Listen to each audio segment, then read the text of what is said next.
Leo Grant rubbed his tired eyes and leaned back in his chair aboard Helios 9, the deep space relay station orbiting just beyond Neptune's blue shadow. The shift had been quiet, as most were. His job was simple: monitor incoming and outgoing signals, log anomalies, and report anything unusual to Earth Central. Nothing ever happened. At least that's what he used to think. The station hummed softly around him, a gentle vibration in the metal floor beneath his boots. Outside the thick viewport, stars glittered in the endless black, cold and distant. Leo checked the time, so 3:47 station time. Another 2 hours until relief arrived. He reached for his coffee, lukewarm in its sealed bulb, and took a slow sip. Then the screen flickered. Not a glitch. Not static. A full override. Every channel, civilian, military, emergency broadcast, all cut to the same feed at once.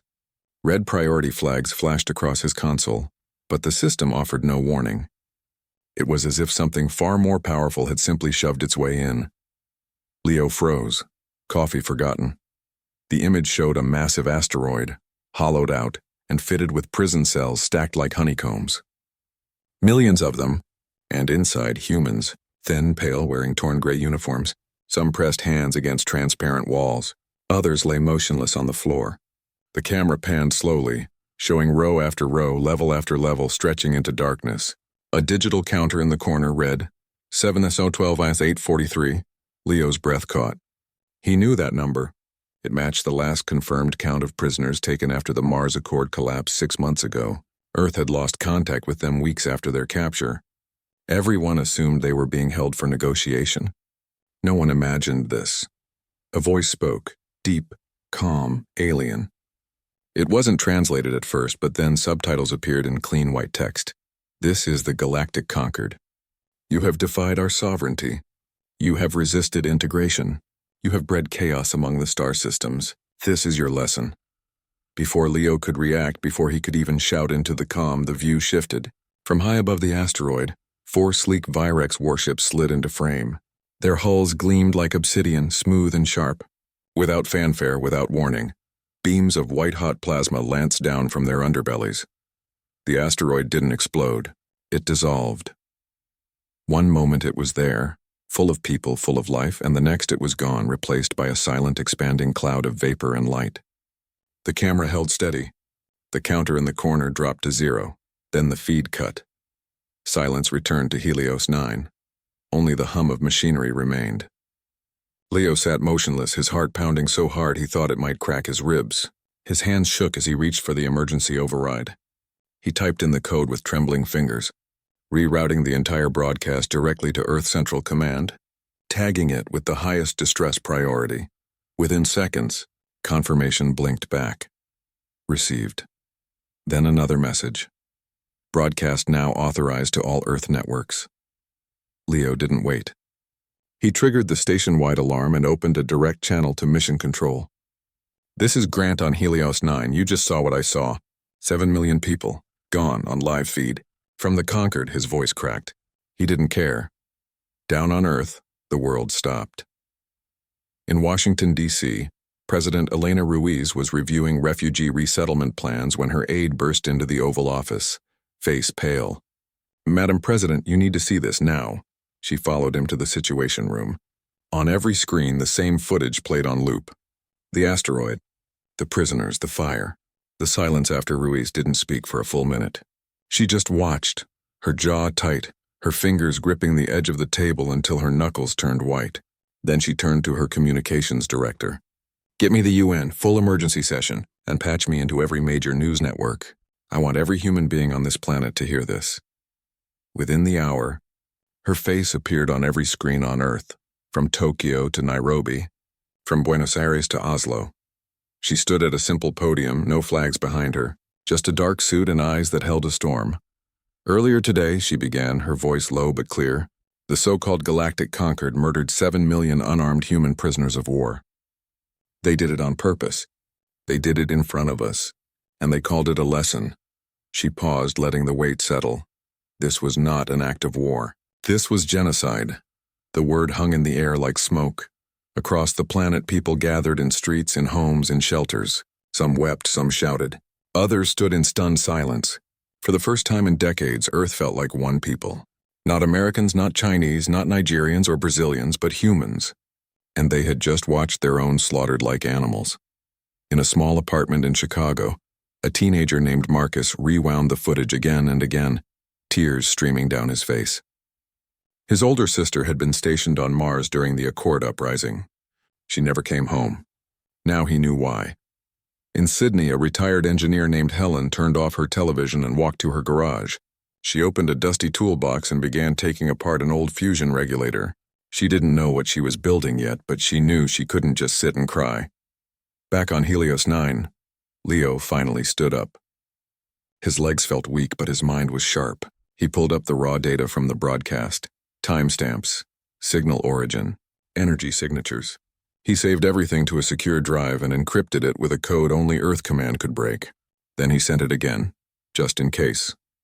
He looked out the viewport once more. The stars seemed colder now, closer, hungrier. But something else stirred inside him too. Not just grief, not just fear, anger, quiet, hard, and unshakable. Down on Earth, President Ruiz ended her address with 3 words. We remember them. And for the first time in a long time, humanity listened as one. In the weeks after the broadcast, Earth changed. Not all at once, but like a slow tide rising. People stopped arguing about borders and taxes and old grudges. They talked about survival, about justice, about what came next. Derek Boone stood on the observation deck of Lunar Command, arms crossed, staring at the blue marble of Earth hanging in the black. He was a lean man with sharp eyes and a voice that never rose above a calm tone, even in crisis. As Earth's top fleet strategist, he'd spent years warning that humanity was unprepared for real war beyond the solar system. No one listened until now. His tablet buzzed. Another report. Concorde patrols had doubled near the edge of human-controlled space. No attacks, just watching, waiting. Derek knew what that meant. They wanted to see how Earth would react. Would humans break apart in panic, or would they fight? He turned and walked down the corridor to the war room. Maps of the solar system covered the walls, dotted with red and green markers. Green for human assets, red for Concorde sightings. The red dots were spreading. We can't hit them, said Captain Lila Moore, her voice tight. Our biggest ship is a refitted cargo hauler with 2 railguns. They have plasma cannons that can melt asteroids. Derek nodded. We don't need to win a fight. We need to make them think twice before starting one. But how? Thousands of miles away in a quiet lab buried beneath the Arizona desert, Maya Lin stared at lines of code scrolling across her screen. She was young with messy hair and glasses that kept slipping down her nose. She wasn't a soldier. She was an astrophysicist who studied signal propagation through warped space. But after the broadcast, she volunteered for Earth Defense Science Division without hesitation. Something about the feed bothered her. The timing, the clarity, the way the plasma beams struck at the exact same millisecond across the entire asteroid. That kind of coordination required perfect synchronization, impossible over interstellar distances unless the signal was sent locally. She ran the data again, and then she saw it. The destruction happened 3 weeks before the broadcast reached Earth. But the signal wasn't delayed by distance alone. It had been held, stored, then released on purpose so Earth would watch it live. Maya's hands went cold. This wasn't just murder. It was theater. A message wrapped in fire. She sent her findings to Lunar Command with a single note. They wanted us to see it. They wanted us to react. Derek read her report 3 times. Then he called her. Can you prove it? He asked. Yes, she said. The metadata doesn't lie. He leaned back in his chair. If the Concorde planned the broadcast, they expected chaos. Maybe even a desperate human counterattack. And if humans attacked blindly, they'd walk right into a trap. We need to stay quiet, he told his team. No grand speeches. No fleet movements. Let them think we're broken. But not everyone agreed. On the other side of the Pacific, in a hidden base carved into the side of an old volcano in Hawaii, Jake Morrow drilled civilians in zero-gravity combat. He was broad-shouldered, with a scar across his left eyebrow and eyes that never smiled anymore. His younger brother, Kyle, had been one of the prisoners on that asteroid. Jake had seen the feed. He knew Kyle was gone. Now he trained teachers, dock workers, even teenagers, anyone willing to learn how to fight in space. They used old mining suits, jury-rigged weapons, and simulators built from scrap. It wasn't an army, not yet, but it was something. "We're not waiting for them to come to us," Jake told his group one evening, floating in the training bay. "If they think we're weak, they'll keep killing us. We show them we bite back." His words spread, quietly, through encrypted channels. In underground forums, people began smuggling parts, fusion cells, targeting chips, even pieces of salvaged alien tech recovered from old skirmishes near Mars. Hidden shipyards in the asteroid belt started humming with activity. Back in Geneva, Chris Avery sat alone in his office late at night. He was Earth's lead diplomat to neutral systems, a man who believed words could stop bullets. He'd spent his life building bridges between species. Now those bridges were burning. He watched the broadcast again, not for the horror, though that never faded, but for the silence after. The conquered didn't gloat. They didn't demand surrender. They just showed what they could do and walked away. That scared him more than anger ever could. He drafted a message to the Silvani Enclave, one of the few non-Virex powers still talking to Earth. "We do not seek war," he wrote, "but we will not be erased. Please mediate." He sent it. Then he poured himself a glass of water and stared out the window at the city lights below. He wondered if anyone was listening. Meanwhile, Maya dug deeper. She traced the broadcast's origin point, not just the asteroid, but the relay node that sent it. It came from a dead zone near Neptune, a place humans rarely visited. But her models showed something odd, a faint echo in the signal, like a whisper bouncing off metal. She cross-referenced old patrol logs. A Virex listening post had been spotted there months ago, then vanished from scans. What if it was still there? What if it held more than just data? She brought her theory to Derek. If we can get inside that station, we might find their command codes, fleet routes, maybe even weaknesses. Derek studied her. "It's a suicide run. Maybe," she said. "But if we learn how they think, we might live long enough to fight another day." He didn't answer right away. Then he nodded. "I'll find someone reckless enough to go." He thought of Jake Morrow. 2 days later, a small team assembled in secret at a dock on the dark side of the moon. Jake would lead. Nina Torres, a sharp-eyed pilot with nerves of steel, would fly the shuttle. Omar Hayes, a quiet engineer who could fix anything with wires and willpower, would handle tech. And Maya would guide them from Earth, feeding them data in real time.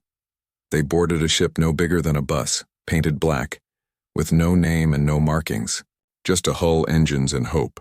As they launched into the void, Earth held its breath. Not everyone knew about the mission.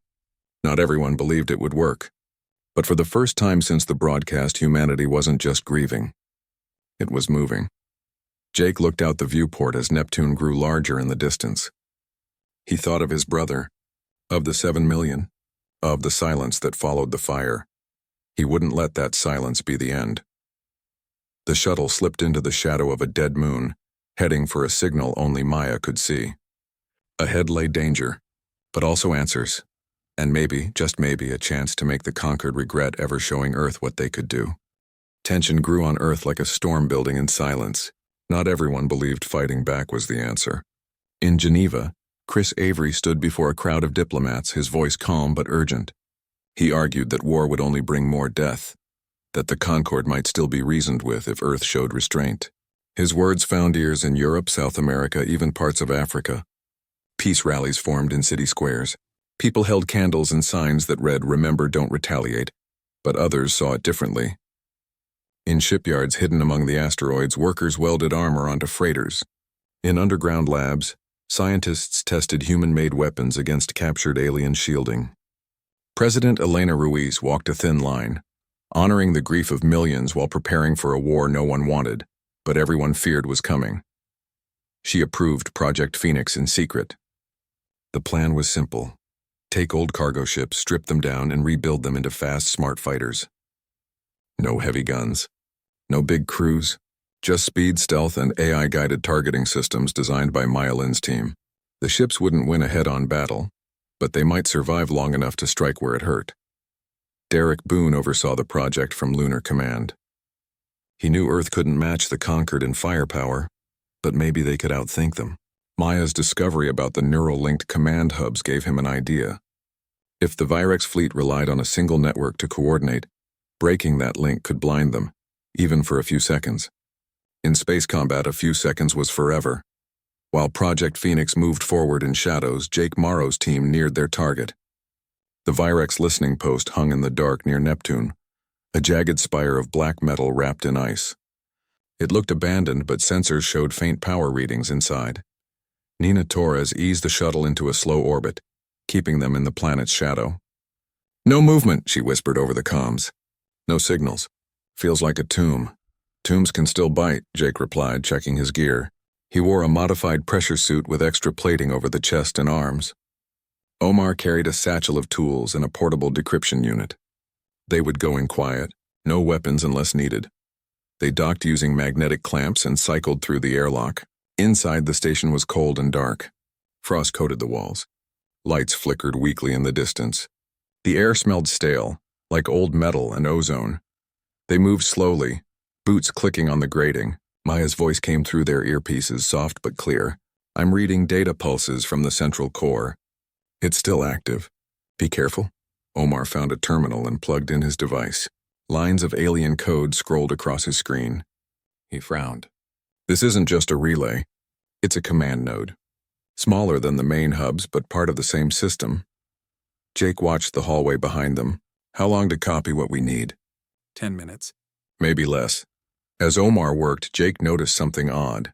The prisoners' files, thousands of them, were still stored here. Not deleted. Not erased.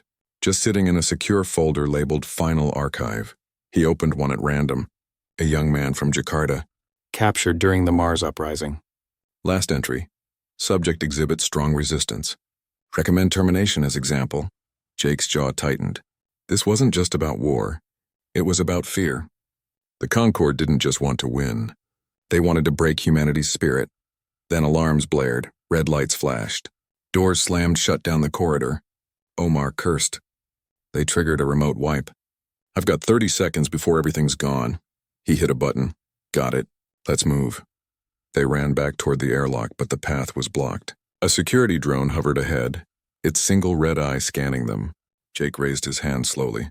"We're not armed." The drone didn't care. It fired. Jake dove left as a plasma bolt seared the wall. Omar rolled right, pulling a small EMP charge from his belt. He tossed it. The drone sparked and dropped. "Go!" Jake yelled. They sprinted, hearts pounding. Nina met them at the airlock, already powering up the engines. "Hurry. I'm picking up Virex signatures on long-range scan. They know we're here." The shuttle launched just as 2 Concord scouts appeared on the edge of sensor range. Nina pushed the engines hard, weaving through debris fields, using Neptune's gravity to slingshot them toward the inner system. Back on Earth, Maya received the data packet. She decrypted it fast. Inside were schematics of the neural hub network, patrol rotation codes, and something else. A list of planned operations. One entry stood out. Operation Clean Slate. Final resolution of human anomaly within 6 months. Her blood ran cold. The genocide wasn't the end. It was the beginning. She sent the files to Derek and President Ruiz at once. Within hours, emergency meetings filled every secure channel. Project Phoenix moved from testing to full production. Volunteers poured in. Even some of Chris Avery's supporters began to doubt. If the Concord planned to wipe out all of humanity, peace talks were just a delay. Chris himself received a copy of the data. He read it alone in his office, his hands shaking. He had believed the Concord acted in anger, not cold calculation. Now he saw the truth. They never wanted peace. They wanted extinction. That night he sent a final message to the Silvani Enclave. "Tell them we tried. Now we fight." He packed a small bag and vanished. Some said he fled. Others said he went to warn neutral worlds. No one knew for sure. On the moon, Jake and his team debriefed with Derek. Jake's voice was rough. They kept records of every prisoner, like trophies. They wanted us to find this station. They wanted us to see how helpless we are. Derek nodded. Or they wanted us to panic and attack blindly. But we won't. He turned to Maya. "Can we use their own network against them?" She thought for a moment. "If we send a false signal through a captured node, we could trick their fleet into thinking a command ship is under attack. Their whole formation would shift to protect it, leaving real targets open." Derek smiled for the first time in weeks. "Then we give them a ghost to chase. Preparations began. A fake signal generator was built into a derelict freighter. Pilots trained for hit-and-run strikes. Engineers worked day and night to finish the first Phoenix-class ships, but time was short. The Concorde's 6-month clock was ticking. In a quiet moment, Jake stood on the lunar surface looking at Earth. He thought of his brother, of the 7 million, of the file labeled Final Archive. He wouldn't let their names be forgotten, not as victims, but as the reason humanity stood up. The silence of space felt different now, not empty, not peaceful, full of waiting, and soon it would be full of fire. The first strike happened not with a roar but with silence. 3 Phoenix-class ships, painted matte black and no bigger than old cargo tugs, slipped out of the asteroid belt under cover of a solar flare. Nina Torres piloted the lead vessel, her hand steady on the controls. Jake Morrow sat beside her, watching the sensor screen like a hawk. Behind them, 2 more ships followed in perfect formation, their engines running cold to avoid detection. Their target wasn't a planet or a city. It was a conquered supply nexus hidden in the Kuiper Belt, a floating depot where Virex warships refueled and reloaded. According to Maya's data, it was lightly guarded but vital. If Earth could cripple it without firing a shot, they'd prove they weren't helpless. Maya guided them from Earth, her voice calm in their earpieces. "You're entering sensor blind spot. Their patrol sweep resets in 90 seconds. Go now." Nina pushed the throttle. The ships darted forward like shadows.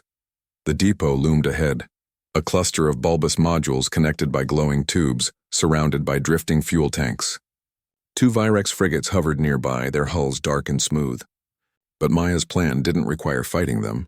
It required trickery. Jake activated the fake signal generator. A burst of data shot out, mimicking the distress call of a damaged Virex command hub. The frigates reacted instantly. Their engines flared as they turned toward the false signal, racing to protect what they thought was a high-value asset. For 37 seconds, the depot was unguarded. That was all Earth needed. Small drones, no larger than suitcases, launched from the Phoenix ships. They carried no weapons, only hacking spikes designed by Omar Hayes. They latched onto the depot's main control nodes and flooded the system with corrupted code. Lights flickered across the station. Fuel lines locked. Security doors sealed shut. The entire depot went dark. Then the drones detached and vanished into the void. The Virex frigates returned minutes later, confused.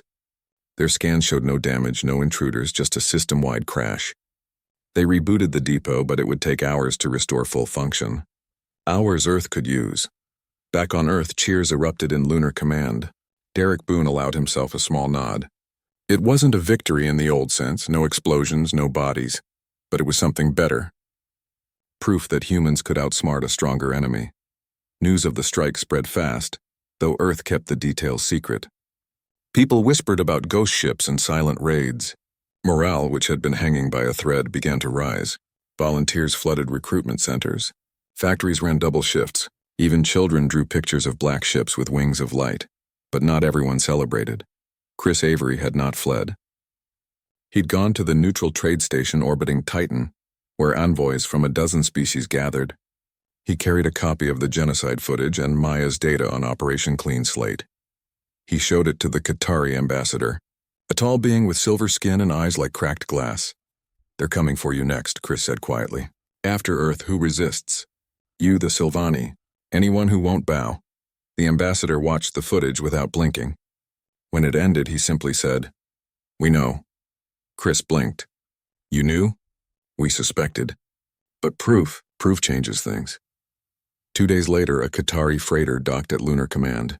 Its captain handed Derek a data chip. Coordinates of 3 hidden Virex weapon caches. And a warning.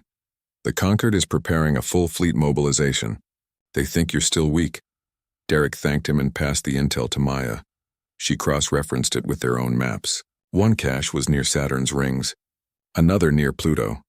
The third, closest, was drifting just beyond Uranus. President Ruiz faced a choice. Strike again and risk full war, or wait and let the Concord grow stronger. She chose to act. This time the mission was riskier. The Uranus cache held plasma cores meant for new warships. Destroying it would delay Concord expansion by months. But it was guarded by a full destroyer. Jake's team was ready. They'd trained for this. Nina had flown sim runs 100 times. Omar had upgraded the drones with EMP pulses. Maya had mapped every blind spot in the destroyer's scan pattern. They launched at dawn, Earth time. The approach was tense. The destroyer hung like a blade in the dark, its sensors sweeping wide arcs. But Maya had found a gap, a narrow cone behind its main engine array where signals bent just enough to hide a small ship. Nina flew through it like a needle through cloth. The drones deployed. They struck the cache's core supports not with fire, but with precise magnetic pulses that destabilized the containment fields. The plasma cores didn't explode. They unraveled, collapsing into harmless energy bursts that lit the ice rings of Uranus in ghostly blue. The destroyer spun around, confused. By the time it locked onto the Phoenix ships, they were already gone, riding a gravity slingshot toward home. This time, the Conquered didn't stay quiet. A message arrived at Earth Central the next day. It showed a Virex admiral, his face sharp and cold.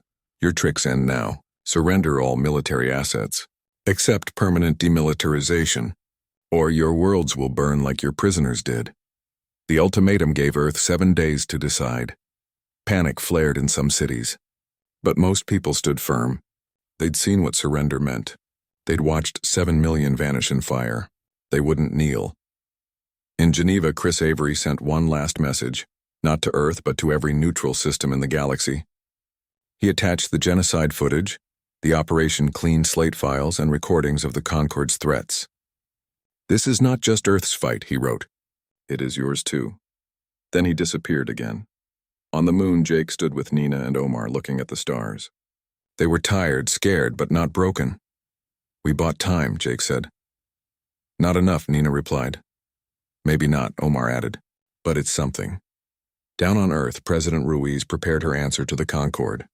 She wouldn't surrender, but she also wouldn't charge blindly into war. She had another idea, one born from Maya's latest discovery and Chris's quiet courage. The real battle, she realized, wasn't just in space. It was in the minds of 1,000 species watching from the shadows, and humanity was about to speak louder than fire ever could. The Concorde's ultimatum hung over Earth like a blade. 7 days to surrender or face annihilation. Governments debated behind closed doors. Some urged acceptance, fearing total destruction. Others demanded immediate war. But President Elena Ruiz called a global council, not just of leaders, but of scientists, soldiers, teachers, and survivors. She asked one question: what kind of species do we want to be? Jake Morrow stood in the back of the virtual chamber, arms crossed, listening. He'd seen what surrender looked like. He'd read the files from the listening post. Surrender meant slow death, not peace. Maya Lin sat beside him, her fingers tapping nervously on the table. She had another idea, one that didn't involve more ships or bombs. "What if we don't fight them?" she said, her voice quiet but clear. "What if we show everyone else what they really are?" Derek Boone leaned forward. "You mean broadcast the truth again?" "No," Maya said. "Not just to Earth, to every system in the galaxy. Every neutral world, every enslaved colony, every species watching from the dark. Send the genocide footage. Send the Operation Clean Slate files. Send Chris Avery's messages. Let the whole galaxy see the Conquered for what they are. Killers who call murder a lesson." Silence filled the room. Then Ruiz nodded. "Do it." Work began at once. Engineers linked Earth's deep space arrays into one massive transmitter. Maya and her team encoded the data so it could be read by any known alien system. They didn't ask for help. They didn't beg. They simply showed the truth and let others decide. The signal launched on the 6th day. It traveled faster than light, riding quantum ripples through folded space. It reached the Qatari homeworld. It reached the Sylvani rings. It reached mining colonies under Virex rule. In every place it touched, something stirred. On the 7th day, the Conquered expected Earth's answer, surrender or silence. Instead, they got rebellion. First, the Qatari fleet broke from Concorde control. Their ships turned on Virex patrols near the Orion Spur. Then the Sylvani cut off all trade routes, sealing their borders. On the ice moon of Vexus 9, slave laborers rose up, seizing a weapons depot. Within hours, a dozen systems declared independence or open resistance. The Conquered was not just fighting Earth anymore. It was fighting a fire it had lit itself. Back on Earth, Ruiz addressed the world one last time. She stood alone in a simple room. No podium, no flags. "We did not ask for this war," she said. "But we will choose how it ends." Not with more graves, but with truth, her words spread. Not as a call to arms, but as a call to witness. Jake watched the broadcast from Lunar Command. He felt something he hadn't felt in months, hope. Not because the war was over, but because humanity was no longer alone. Maya received a message from an unknown source. It was short. "We stand with you," signed with a Qatari glyph. She smiled for the first time in weeks. Derek studied new star maps now dotted with green. Friendly systems, rebel outposts, allies. The balance was shifting. Not because Earth was strong, but because the conquered had shown its cruelty to all. In the days that followed, ships arrived at the edge of human space. Not conquered warships. Qatari cruisers, Silvani scouts. Even small freighters from freed colonies offering supplies, pilots, and weapons. They didn't speak the same language, but they shared the same fear and the same resolve. Earth opened its docks to them. Engineers shared designs. Pilots trained together. For the first time, humans and aliens worked side by side not as enemies, but as allies. Leo Grant, still stationed on Helios 9, monitored the new traffic. His console lit up with signals in strange tongues, but the intent was clear. "Welcome, thank you. Stand firm." He thought of the 7 million. He thought of the fire that had once filled his screen. Now that same screen showed something else. Ships from a dozen worlds gathering near Neptune, forming a shield around human space. Down on Earth, children played in parks again. Factories still ran, but now they built not just weapons, but shelters, farms, and schools for refugees from rebel worlds. The war wasn't over, but the fear was fading. President Ruiz met with the new alliance leaders in orbit. No grand speeches, just quiet talks about defense lines, shared intel, and protecting the innocent. She made one rule clear: we do not become what they are. We fight to protect life, not to destroy it. Jake volunteered for the next mission, not to attack, but to escort a Qatari medical ship to a wounded colony. Nina flew with him. Omar stayed behind to help build new comms relays with Silvani engineers. As their ship left the dock, Jake looked out at the stars. They no longer seemed cold or hungry. They seemed full of possibility. Maya stood on the lunar surface one night watching Earth rise over the horizon. She thought of the signal she'd sent. Not a weapon, just truth. And truth, it turned out, was the most powerful force in the galaxy. The story of the 7 million was no longer just a tragedy. It was a warning, a spark, a reason for others to rise. And humanity, once seen as weak and divided, was now seen as brave. Not because they had the biggest guns, but because they refused to look away.